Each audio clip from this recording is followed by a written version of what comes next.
Mentre sta per entrare in vigore l'ultima ordinanza regionale che impone la consumazione al bar esclusivamente da seduti a partire dalle 11 del mattino, da Padova arriva la proposta dell'Associazione dei commercianti del centro di istituire un punto tampone in pieno centro storico per effettuare i test rapidi per chi vuole andare al ristorante, fare compere o in palestra anche di sera. Il progetto è stato studiato insieme al medico legale padovano Roberto Rondinelli, che lo ha definito uno strumento di prevenzione attiva. La proposta è già stata spedita alla segreteria del Consiglio dei Ministri e alla Regione Veneto. Noi ci doteremo anche del personale sanitario sufficiente per poter ovviamente avere una fotografia in tempo reale sulle condizioni di salute per ciò che riguarda il Covid-19. Chi vuole andare al ristorante o in palestra in orario serale avrebbe così modo di effettuare il tampone e attestare proprio per quella serata di essere negativo al Covid. Noi come associazione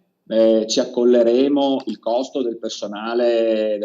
medico, del personale sanitario. Ci sarà ovviamente un costo da sostenere da parte di chi vorrà venire ad eseguire i tamponi, un costo che sarà attorno ai 5-6 euro e che sarà anche ovviamente per tutti coloro che vorranno avere, come dire, una sorta di convenzione, questo costo sarà scontato dai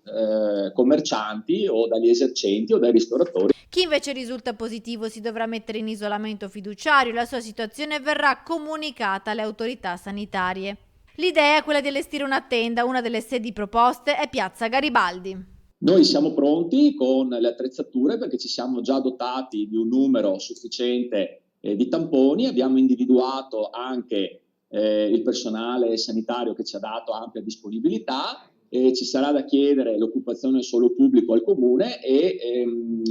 diciamo istituire questa sorta di tenda